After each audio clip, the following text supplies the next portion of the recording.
Hey everybody, welcome to episode number 52 of Cameron's Social Podcast. I am your host, Cameron Strickland, and today I have with me Wayne Zeitner. How are you? I'm good. Nice to talk with you. Nice. Now, for any of you guys who don't know, Wayne is a director for Salty Salvation Celebration. Yep. I just posted that movie on I upresed it to high definition and I posted it on my YouTube channel just a couple of months ago. It was made in 1992, I believe. Nice. My And YouTube channel, by the way, just has my name, Wayne Zeitner. Or if you look up Salty Salvation Celebration, you should be able to find it on my page. And the only reason you'd want to watch on my page is it's been upres to high definition, which looks a lot better than the VHS copies that are very standard definition, very kind of fuzzy looking. nice. He also worked on the Jesus movie, Bible Man, Mm-hmm. Low Dogs on the Prairie, That's right. and Hermie and Friends. Yeah. I worked on several episodes, executive producer of the Hermie, and also Sheila Walsh had a series called Gigi God's Little Princess. And I've worked in Christian media my whole career. Started in 1976 with The Music Machine, which was a record, an LP, and it was about the fruit of the Spirit from Galatians chapter 5. Nice. Let's begin our first question. Okay. How did you get interested in filmmaking? Well, I was in high school in Edmonton, Alberta, in Canada. I was into photography. My grandfather in Medicine Hat was a photographer. My dad was into photography. And the only kind of video camera you could have in those days was an 8 millimeter film camera. I never really used those. But I was into photography and I was into music. I was songwriting and I was in a band in Edmonton called Emmanuel. That band made a record actually after I left and went to California in the Jesus movement. But anyway, yeah, I just was interested in creativity, and one of my friends in Edmonton wanted to start an organization called GAS, the Gospel Art Society, which the initials gas probably wouldn't have been a good idea. We never did make that, but it was a funny idea. So my creativity goes all the way back to high school. I was in drama. I acted in school drama plays, and I was involved in music. My mom was a choir director at our church, so that's kind of the deal. Nice. So, what was it like working on Salty Salvation Celebration? Well, it was crazy because we made for the first time an actual life size costume. Used to be when Ernie Rotino was playing the part of Salty, he just wore a big box and stuck his head through, and that was the best way we could do. But he drew on the cover of Salty's LPs and such. They drew him like a cartoon. So we designed that costume, and Ernie did not wear it. He was doing the voice, but the person wearing the costume, I can't remember who it was, wearing the costume and using their arms to gesture. And then there was a professional who used a remote control to move the lips and the eyes, and the eyes could move, and it was pretty amazing. And we shot it down in Dallas um, near the Cotton Bowl at a historic railroad museum area. And the whole thing was, well, not the whole thing. We shot also up in Irving, Texas at, oh, what's the name of that studio? It was a large studio, and the opening shot where they were in the jungle and there was a huge snake, and there was a big pot of water that they were going to dump Psalty into, and they tied him upside down. That was shot in Las Colinas, the name of the studio, Las Colinas Studio, and it was fun. I mean, we shot in a city hall looking auditorium for the very ending, and we, much of it took place on the train. So it was just fun. It took us probably 3 weeks or so to shoot, and then editing and such. But it was actually shot on film, 16 millimeter film. First time and last time I ever shot on film. Everything I did since then was either on videotape or digital. It was Tim Worley. Oh, okay. All right. Thank you. You looked it up? Good. I didn't remember. And the young lady who played the lead role became a professional actress and is quite famous. And forgive me for forgetting her name, but she was a very good actress. And she continues to be an actress today. She does a lot of Hallmark movies. And her name is Joy Hen Lenz. Joy Lentz. Yes, that's correct. She's written a book about her life. She mentioned the movie in her biographical book. Um, but she was famous for the TV show that she had starred in. I can't, again, I can't remember because I never watched it, but I think it was called One Tree Hill or something like that.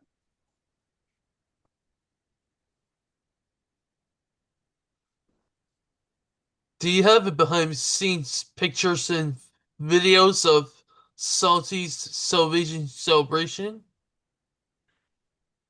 I do not. I was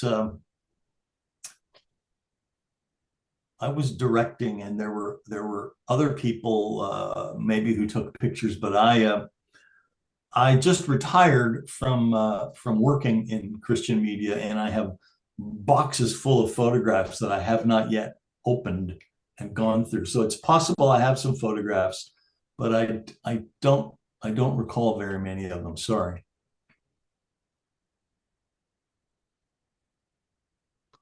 So, the Salty costume was made by Images Emotion. Yeah, the young lady who made it, I think, unfortunately, well, she was a young lady at that time, but 1992 was several years ago, and I believe she passed away recently. Brilliant, skillful crafts person making that costume, and then she also operated it, and it was just a terrific costume. Very expensive at that time, anyway. It was Camelo Portuguese. Yeah. Camilla, uh, a dear gal, and I loved working with her. She did a terrific job, and but I believe she just recently passed away. I got to interview Leigh Armstrong. Oh, I'm not sure I recall who that is. She's a Canadian puppeteer from Kingston, Nova Scotia. Oh, wow. Okay. Yeah, puppeteers, that's quite a ministry, and kids love it. I see some behind you there, so for sure it's a valid and pretty powerful ministry. If you're involved in that, that's congratulations. Maybe if Leigh Armstrong will be on my podcast, Nice. that will be fun. Sure. I don't have the ability to do anything on the podcast other than just talk. Sorry.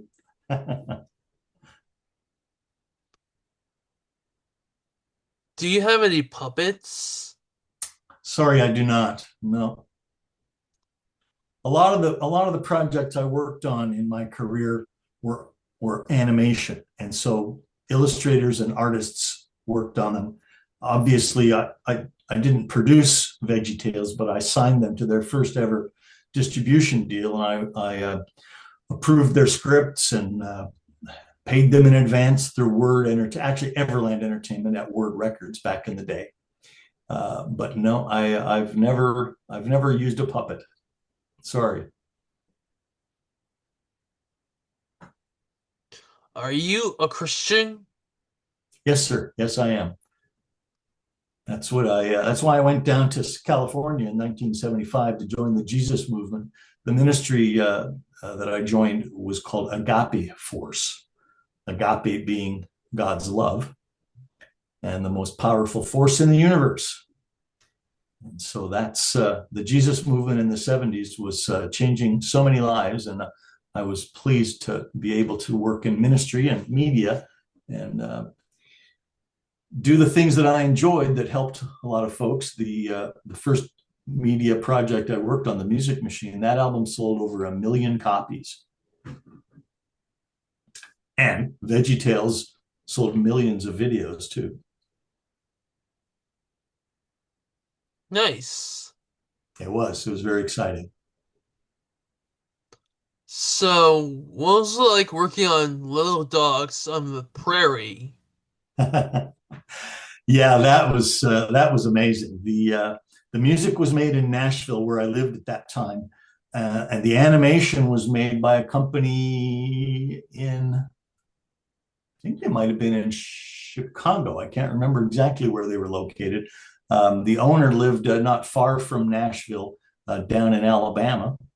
Um, and my partners out in Los Angeles were writing the scripts and doing the audio recording of the voices, hiring the voice talent and doing the artwork. And then the animation was done. Sometimes animation is done outside of America, like on Hermie the Common Caterpillar. A lot of it was made in India or China or Korea over in Asia. But the Little Dogs on the Prairie was made in America.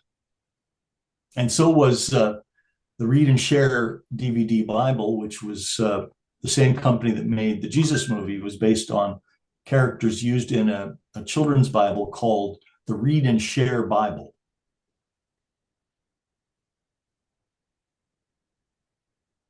Nice. Little Dogs on the Prairie was very funny. It was actually, in a way, VeggieTales and Little Dogs were similar because they were funny for adults. Oops, my wife just looked in the room here. Just a little surprised. She didn't know I was going to be on with you. The comedy was fun for adults. Grown-ups loved to watch VeggieTales, loved to watch Little Dogs on the Prairie. There was also my partners, the company that made Little Dogs was called Fancy Monkey Studios. And Fancy Monkey made a radio series called Jungle Jam.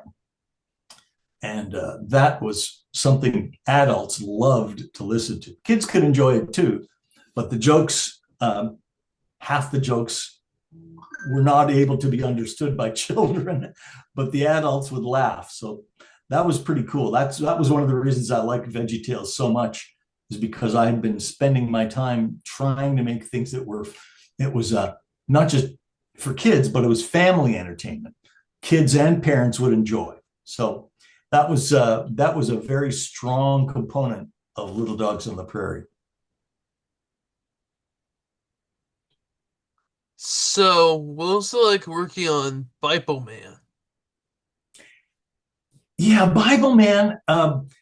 It was the first episodes were made, shot live, and the actor had been a television star. And then after the first 9 or 10 or 11 episodes, he retired from the series, and then there was another young man who took over. I was then at Thomas Nelson. Actually, it's Tommy Nelson was the name of the children's label. And shooting it live, we shot them in Nashville. There were 6 or 7 episodes we shot, and I actually was at the last live episode we shot in Albuquerque, New Mexico, and it was a live show that he had done and was touring, and that ended pretty much in about 2010. And then a few years later, Cliff McDowell, a producer and director from Toronto, Christian man, bought the brand, the Bible Man brand, and asked me to write the script for their first season of animated Bible Man episodes. So I wrote 22 of the 26 episodes for the first season of the new animated Bible Man series, which is available on DVD, and I think it's online. I haven't looked for it online. Not sure myself.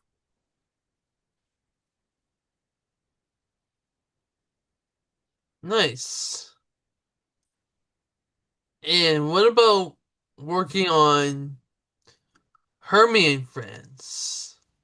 Well, meeting Max Lucado and working with Max was fantastic. He is such a genuine, enjoyable, friendly, intelligent, thoughtful, and I mean, he's just a great guy. And I loved working with him on that series.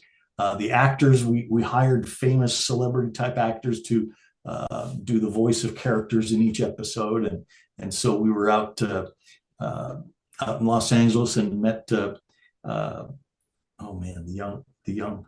He passed away. He was on the Carol Burnett show. I forget his name right now. Um, but it was terrific. It was the animation was being done overseas, but the animation company was based in Charlotte, North Carolina, and we went out there and did the final audio mix, the dialogue, the music, the sound effects, and all of that. And that was terrific. Rick Eldridge owned the studio, and Rick continues to make films. He's making a film now, a Christian film called Florida Wild.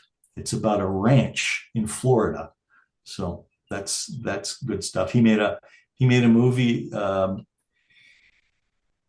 golf movie. He and I have golfed. We're buddies, and he made a golf movie about Bobby Jones. And the star of the Bobby Jones film had just made the Jesus film Mel Gibson produced.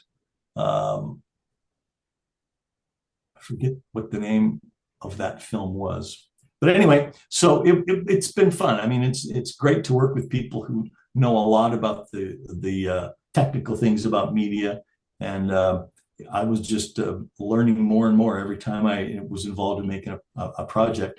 The film scripts were written by a fella in Florida, and he had done a number of them, and so it was. There were people all over the country helping make Hermie the Common Caterpillar. Nice. And what about the Jesus movie? That was my first ever since 1976.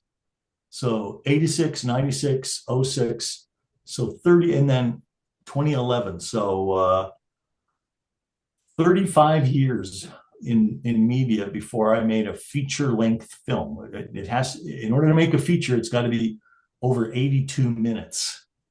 And most, like Psalty Salvation Celebration, was about 45 minutes. The Veggie Tales episodes were 30 to 40 minutes. Same with Hermie. And the way we made the Jesus movie was we first made a half hour Christmas episode about Jesus' birth. And then we made a 30-minute episode called The Life and Miracles, Jesus' Life and Miracles. And then the third episode we made was Easter, Jesus' death and resurrection. And I wrote the script and made it so that it was in three parts. Most movies are what they call three-act projects, beginning, a middle, and an end. And so the story of Jesus, the greatest story ever told, uh, had three acts. The Christmas story is an amazing story. The Easter story is an amazing story. And Jesus' life in between time, his life and his miracles are also amazing. So that was a terrific script to read. And it was a little challenging. Like, I didn't really know when it was about the feeding of the 5,000, what kind of fish did they eat? What would it look like? And someone had to draw the fish.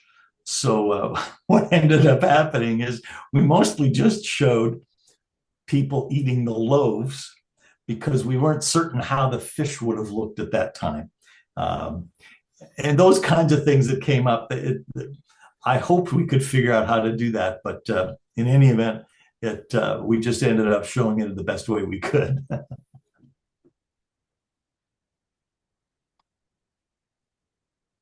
All right.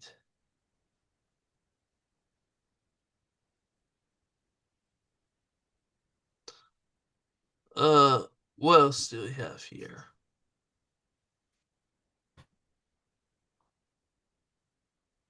You played Shelley's father I in did. Yep. And Salty's. I even got a kiss on the cheek from her when I dropped her off at Salty's train station. She was a little late. That was fun. I was a lot younger then.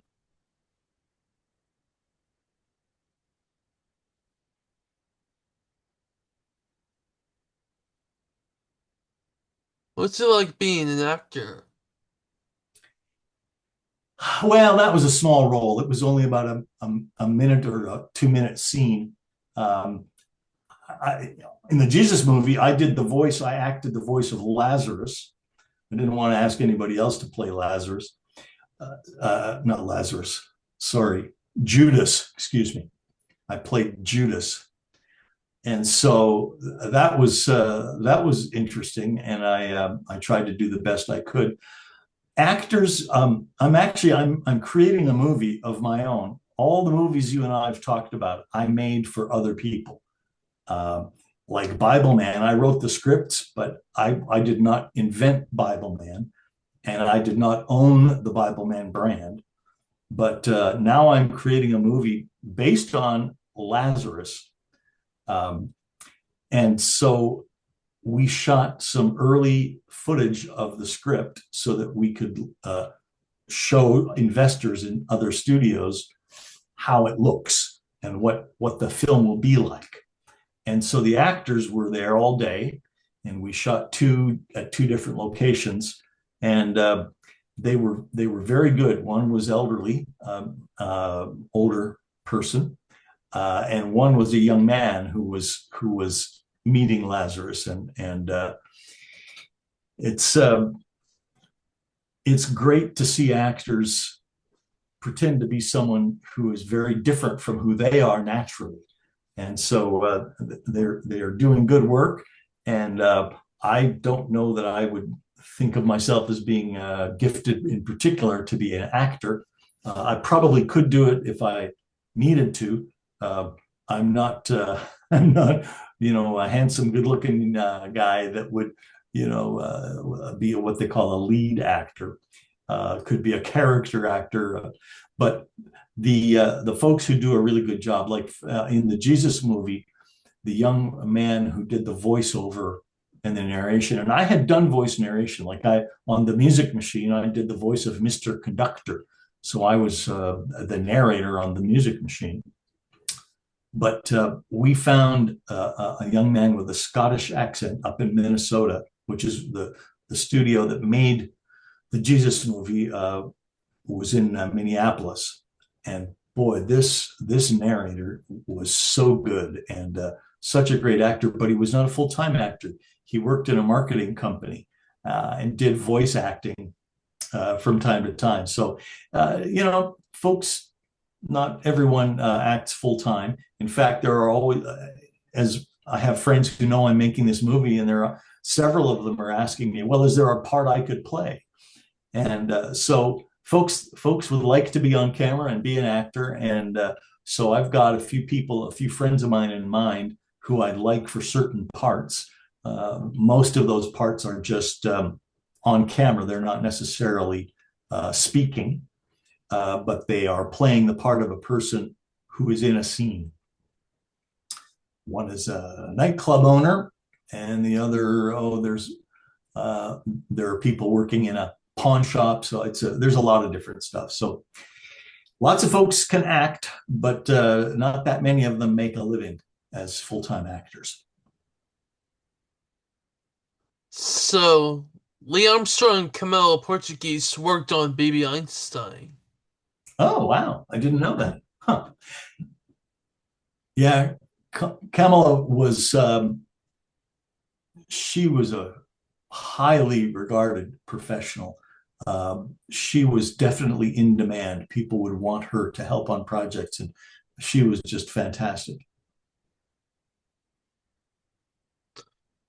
And Bob Singleton was a Yeah, composer for Barney and Friends. that's right. That's right. Yeah, that was done in Dallas as well. Yeah, but and Bob Singleton did a bunch of records um, for Everland Entertainment when I ran the children's record label, and he created what are some of the songs? I think I have some of the CDs over here. Let me just see if I can find one.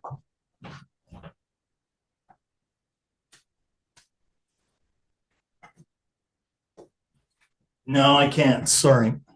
Anyway, Bob is writing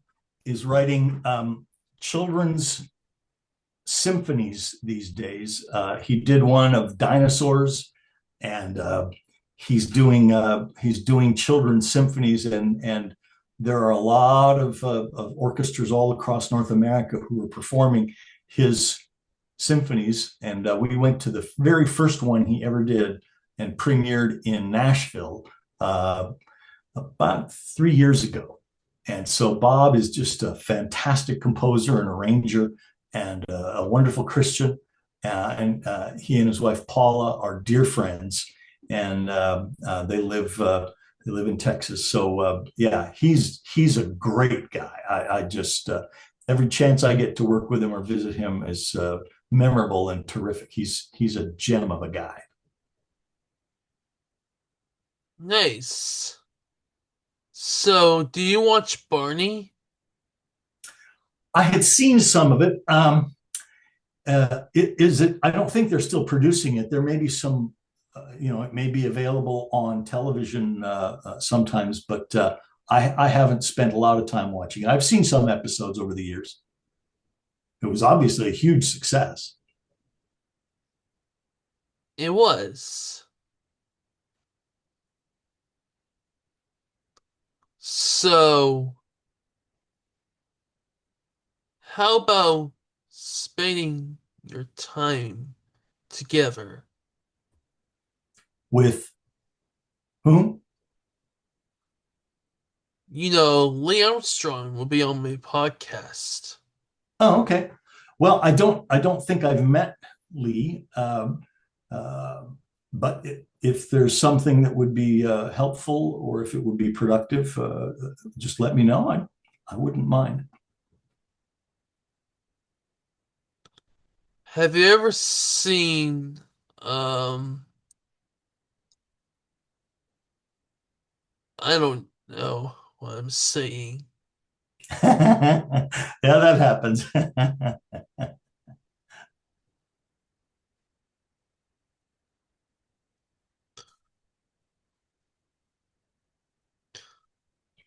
trying to think of it.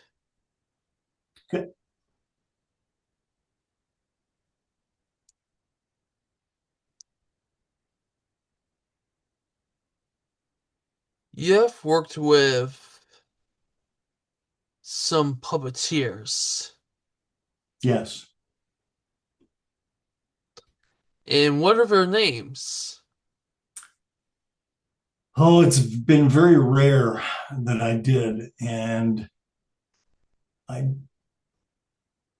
I think a lot of them were at live services where we were doing music or performing in Gingerbrook Fair, which was the name of a a series of characters that were trying to earn. They were clowns. They were trying to earn their red nose, and so there were some puppets from time to time at churches when we were on tour that would do some performances. I'm sorry I can't recall who they were. I don't believe I ever had any puppets in a film that I made. Uh, I, I I could be wrong, but I don't think so. Sorry about that.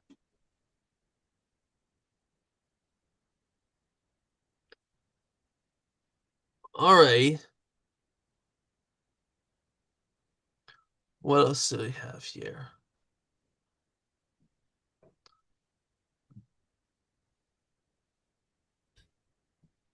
Did you edit the video? Yes, yes, I love to edit video. It brings everything together.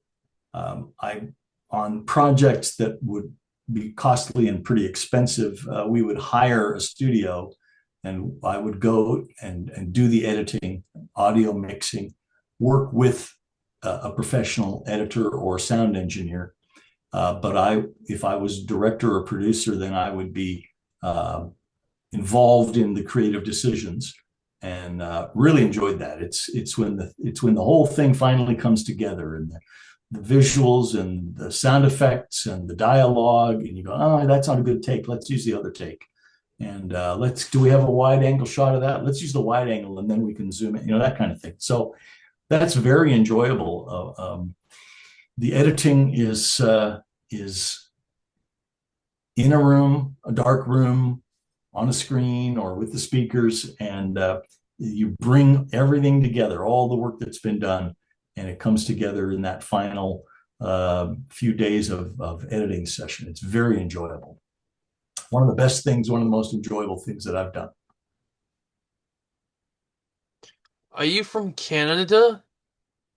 Yes, I was born in Medicine Hat, southern Alberta, just not too far from Montana. Should I spell your birthplace? Medicine Hat. It's Mhm. on the it's on the Trans Canada Highway. Highway 1 goes right through it, on its way up to Calgary. Madison. Medicine, Medicine, Medicine Hat. Bit of an unusual name. Oh, you're Canadian. That's correct. I am now an American, but because Canada allows people who become citizens in other countries, Canada allows me to maintain my Canadian citizenship. If I was born in Canada, I'm Canadian. So I've become a US citizen back in 2011, having been a permanent resident since the 80s. But I'm sorry, since the 90s, excuse me. So, yes, I am Canadian. I'm a Canadian too. Excellent. Yes, that's good to hear. We can be Canadian friends. Sure. I'm still working to get over the sadness of the Edmonton Oilers losing two Stanley Cups in a row, but I think I'll survive, and hopefully they'll make the playoffs again next year and go for the third time and win.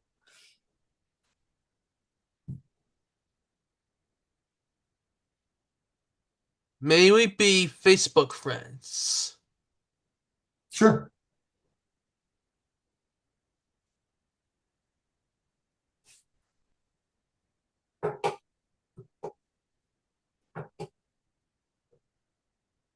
Add friend.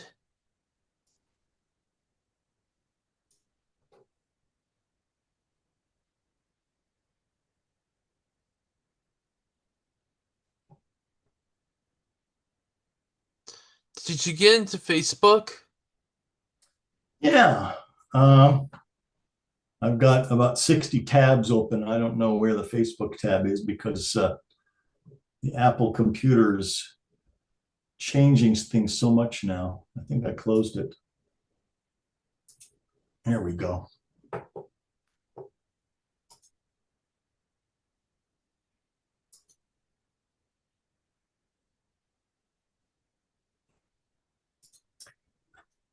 Did you send me a message or did you send a friend request? I sent you a friend request. Let's see.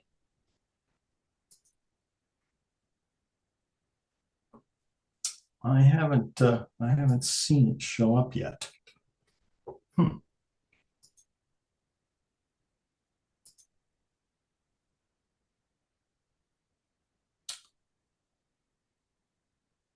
No. Well, we can do it later. We'll connect. I'll make sure that happens. It hasn't quite arrived yet. Let me refresh.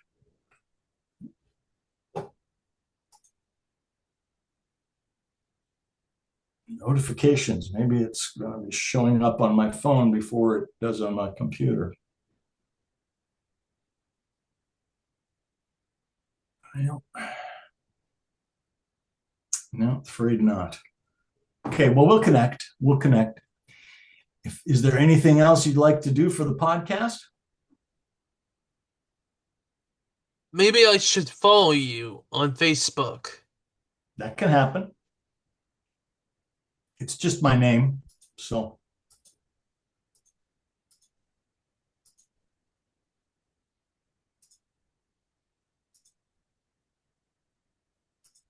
I just clicked on the follow button.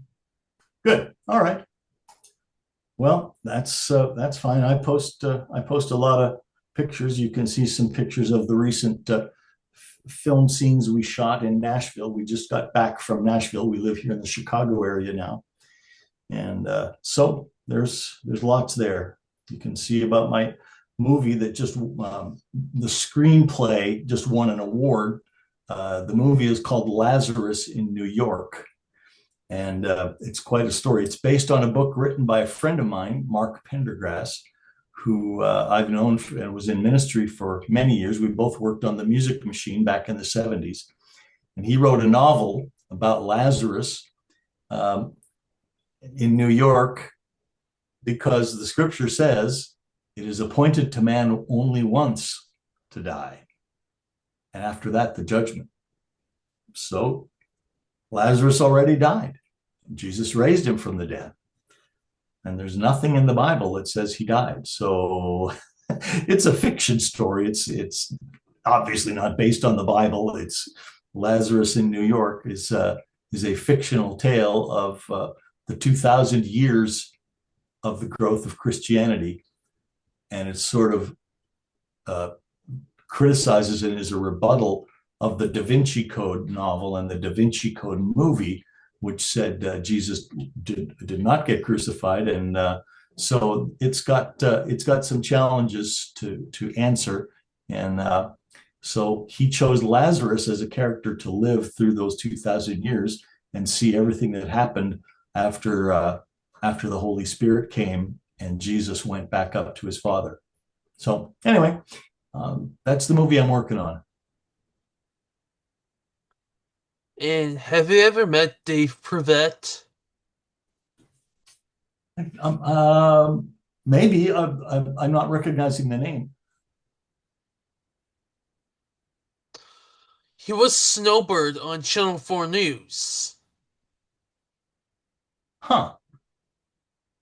Snowbird, I think, was produced in America, or was it a Canadian production? America. Okay. Snowbird was, I think, produced in North Carolina, and it was a character that TV stations used to talk about snowstorms in the winter. And there were only a few cities across a buffer zone between the southern United States that rarely got snow and the northern states that always get snow. And so in Tennessee, when I lived in Nashville, one of the stations had Snowbird. And I went to their studio um, in Nashville where they did some television events and they used the costume and the character. So yeah, I've heard of it, but I don't recall the name of the person you mentioned. Sorry. And do you have a photo? Of Snowbird? Mm-hmm. No, I'm sorry, I don't. All right. They own, he owned a company called Place Soup. Hmm. Yeah, well, he made costumes, and so sounds about right. I'm sure he was successful. He did a good job.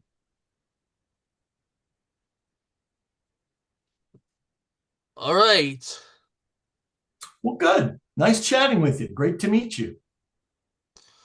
Well, Wayne, thank you so much for your time. My pleasure. Thanks very much. And if this Lee, if this post you want to do with Lee, if you need me, you know how to connect with me, and I'm sure we'll stay in touch on Facebook. All the best. God bless you. Bye bye. Don't hang up. Is there Oh anything else you'd like to say? no, just want to make sure that folks who have children will get them some real good entertainment. All those videos on my YouTube channel are terrific for family entertainment. Uh, the Little Dogs on the Prairie and the 52 episodes of Read and Share, the Jesus movie, the Psalty Salvation Celebration. All of those films are free to watch on YouTube, and they can help children learn about Jesus and learn about how to live the Christian life. All right. Stay tuned for there to be more guests coming up. Until next time, peace. All right.